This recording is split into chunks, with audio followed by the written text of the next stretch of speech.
Hello there and welcome back to another review. Today we're going to be having a look at Tiger Cage 3. Really interesting movie, this one. This is a film I'd never actually seen till this release of the Tiger Cage 1 to 3 box set from 88 Films. So I was going into this completely new. I wasn't aware of Tiger Cage. I mean, I knew of Tiger Cage 3, but I'd never actually watched Tiger Cage 3. I don't even know, I can't remember if it had a UK release back in the day, but I never actually saw it. So this was until like now, this is the first time I've actually seen Tiger Cage 3, which is a film. It's a very odd commodity, this movie. I've got a lot to say about it. I'm not saying it's bad, but it's interesting. There's a lot, like I say, a lot to get through here. Of course, if you have seen Tiger Cage 3, or if you're fans of Tiger Cage 3, let me know in the comments below. But with this film, there's no Donnie Yen. There's no, obviously directed by Yuen Woo-ping. There's no Yuen Woo-ping regulars are involved, not in front of the camera anyway. Made in 1991, starring Michael Wong, Kwok, Leung, Cheung, and Sharla Cheung. This was a film that Yuen made directly after Tiger Cage 2, I believe, and it's odd that no cast from either of the two movies, like Tiger Cage 1 and Tiger Cage 2, come into this film. Yuen at this point, he was on a good run. He'd done Tiger Cage and The Line of Duty, and of course my personal favourite, Tiger Cage 2. But then he went on to make classics such as Tai Chi, Master of Jet Li, and of course Iron Monkey. But between all of that, you have Tiger Cage 3, which, like I say, it's interesting. It's a very different film from Yuen Woo-ping. As I say, even just, like I say, the cast are involved and just the story. Not saying it's bad, but I think the film does suffer a bit sometimes because you haven't got some of the regulars that you would have come to associate with Yuen Woo-ping. Specifically like Donnie Yen was not here. Maybe he was busy. I mean, this box set, which is a great box set, my only downside with the Tiger Cage 1 to 3 box set, my only downside is that it doesn't give you, with the booklet that you get with it, it's very mainly consisting of interviews, which I know does give you some insight into the films and the people that were involved with the films. It doesn't really give you overly that much in the way of information when it comes to sort of Tiger Cage 3 and the production itself. So I don't know an awful lot about the backstory of this movie. Some even say that I've read some reviews of this online, and some say it was a bit of a low effort from Yuen Woo-ping. It wasn't up to his usual standards compared to somebody like, say, Yuen Woo-ping, who's always extremely entertaining and creative and inventive. Tiger Cage 3 is almost like he's got a bit of writer's block in this movie. Is it a bad movie? Definitely not, and nothing should be taken away from the movie just because it doesn't contain like regular familiar faces or collaborators that it usually works with. But it does feel, the whole film does feel like it's Yuen Woo-ping not necessarily firing on all cylinders. Maybe it's him just trying something different. But we'll get into Tiger Cage 3. So the film opens as many Hong Kong movies of the era do, with this cheesy, poppy kind of music going on, very much sort of sets the standard, regards to sort of the music that's involved. Starts in like this bar where being challenged to like a drinking competition by this Western like businessman, much like Marion in Indiana Jones. Basically, this woman here can outdrink any guy. And the funny thing about this scene is, like, it's meant to be the middle of the afternoon or so, and they are just like sort of all boozing it up. The whole film, like the opening bit, it's almost like yuppies and businessmen and that kind of thing. So the characters in this all sort of look like I say, yuppies in that late 80s, early 90s fashion. You have James and John, played by Kwok Cheung and Michael Wong. James is dating Suki, and John reckons she might be having an affair because she got promoted so quickly. It's a bit sexist. Not too worried, like she might actually be good at her job, but he's worried but his sort of paranoia is sort of justified. Had John Cheung here, who's like sporting a nice mullet, as many of you remember from some of the early Jackie Chan's and Dragon the Bruce Lee story, as sort of our main henchman villain guy. So it turns out James and John are sort of like cops. Even at one point, James sneaks into her place. She throws like this towel over him, and Suki, and suddenly she's under it with him. Which, if you watch that scene, it's really weird. Like, he goes into her place. you see this towel get thrown over him, like he's just sort of on the bed or the sofa, wherever he is, and then out of nowhere she's under it with him. It really is bizarre. Like, it's jump cuts, or like I don't know how she teleported underneath this sort of towel, but she'd managed to do it.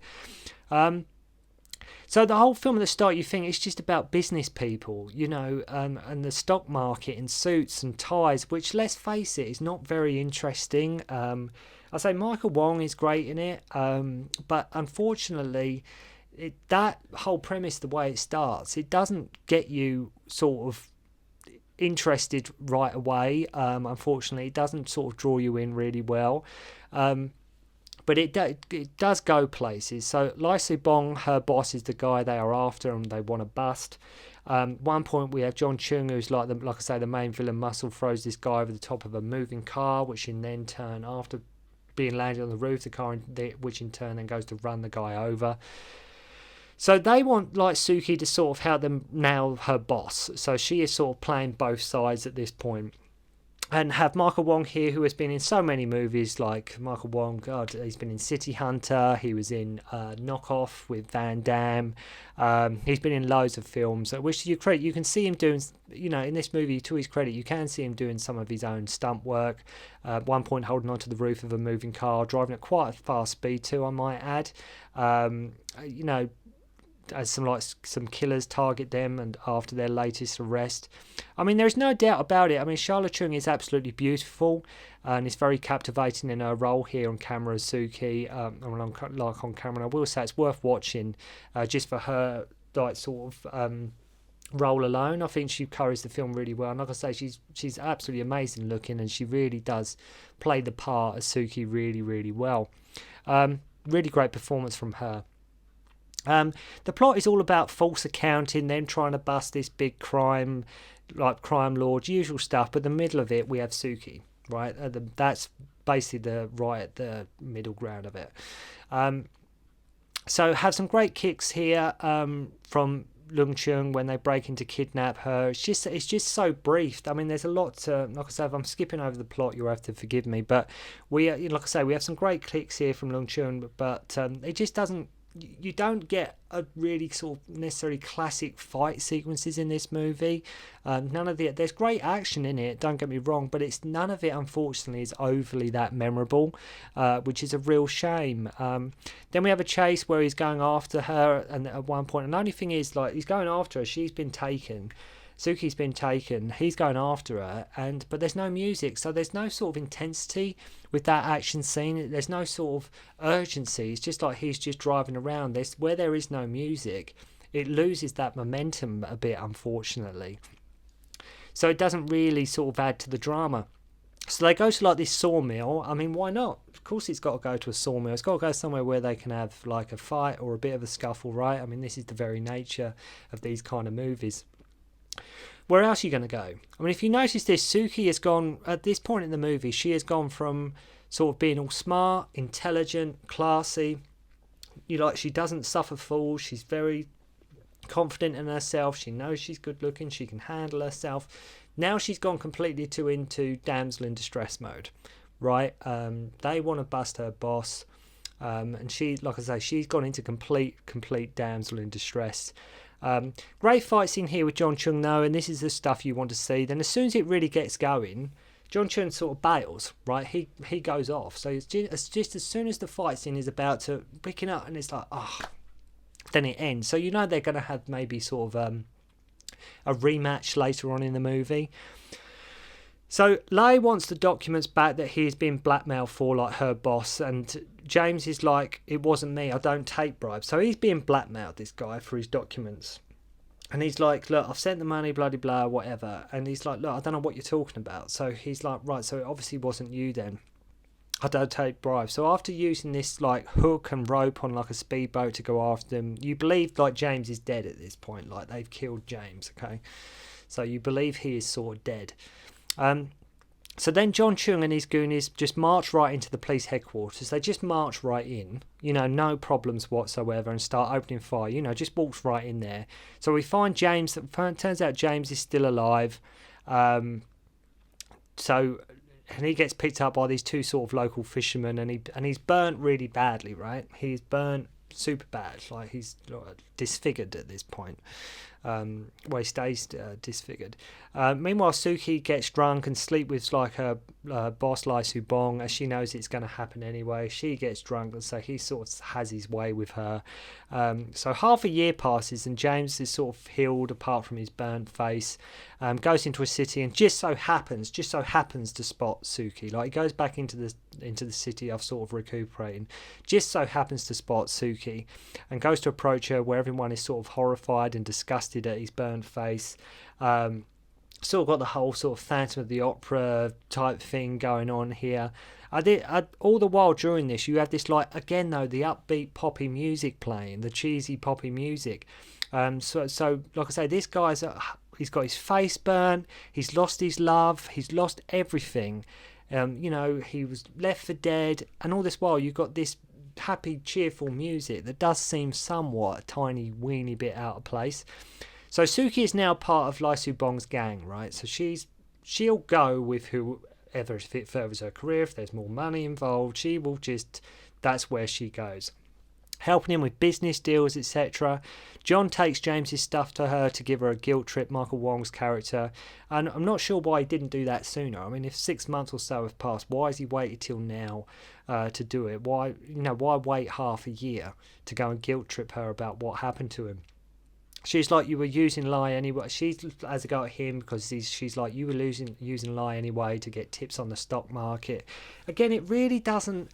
Some of the premise and I think it's the backstory that's the problem here. When you're talking stock market, guys in suits and things like that, for a Hong Kong modern day actioner, that premise alone isn't all that exciting. Say of it what you will, I just think they could have used maybe a better backdrop to the film.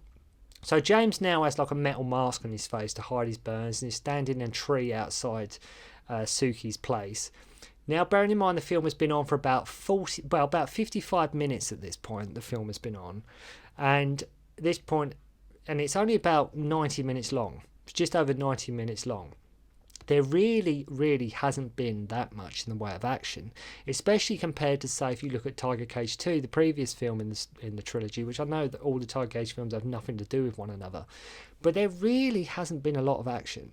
There really hasn't been that much. For a Yuen Woo-ping vehicle, it's very light, I would say, on the fight scenes. Not to say when they get going they're not good, but it almost wish, like they say, that there could have been a few more fights or action set pieces here and there.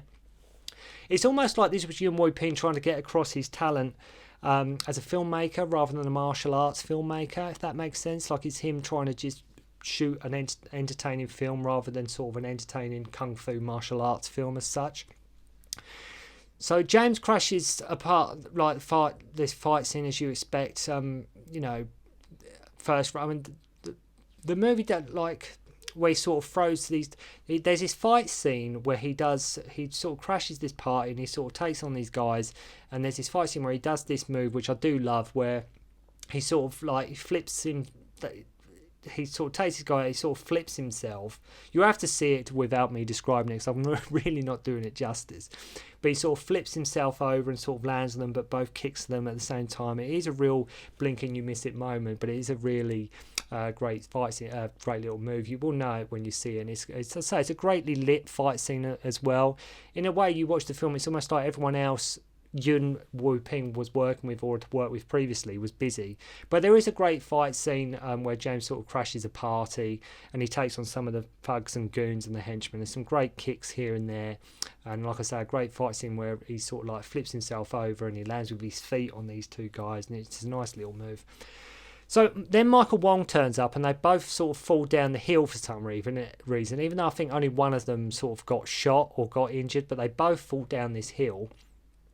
James always sticking up for sort of Suki's character, and Johnny's like, look at the life she's living now. She doesn't care about us. She's moved on because, like I say, she's going off with somebody. Even though the guy's a sleaze and he's corrupt, from her eyes, it's like, well, he's money and it's, I can be successful and I can this kind of thing. So you're in trouble when you see like a line of jet skis approaching, right? This is what happens. Goes down a sort of a mini James Bondish route. So you know you're in trouble in these kind of films when a line of jet skis approach. Even worse, said people riding the jet skis have got machine guns. So you know probably that's not going to be a good day at the office. You know that's got to be pretty bad news. So funny shot when John Cheung's character, he's meant to be using like this RPG, right, like this missile launcher type thing. He's got like this bazooka type thing that he's got, and that Yuen Ping shoots him, sort of shooting this thing from the side. And if you watch that scene closely, the thing that comes out of the RPG or whatever you want to call it, you can see it actually go downwards, like it actually goes down to the water. So it's obviously not a real one, it's a prop. They probably should have cut that shot about a millisecond earlier than what they did. From the side, and you can clearly see this rubber missile, whatever it is, sort of going for the water, like downwards. Not the best editing there.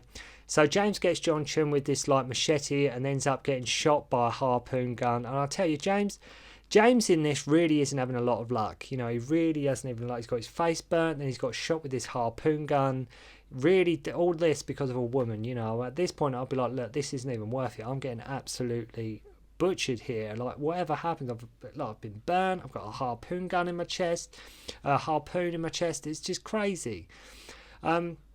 So Suki is like, at this point, she's like, I still love you, and we will take down Lai Bong together and restore your face. So Lion, like, way of humiliating her to trust her to find him a new woman, because he's sort of like, I've got bored of you, I want you to find me a new woman. Nice stunt in the movie when Suki sort of double crosses John Cheung in the car, and James jumps off like a freeway and falls down like this scaffolding, all the while trying to grasp hold of the things as he's falling. Really nice scene, really nice little stunt there. Really does sort of spice the film up a little bit in terms of, like I say, the action. Really is great stuff. So then we have the rematch between Kwok, Leung and John Cheung, using like hammers, and they're like wooden beams on fire, which when you watch it must have been so damn dangerous. I mean, it really does look very sort of dangerous fight scene, which must have been rehearsed to such degree. Even though when John Cheung gets whacked, you can clearly see it's a dummy. Like this thing goes over so easily, he gets whacked around the face, and you can clearly see it's a dummy.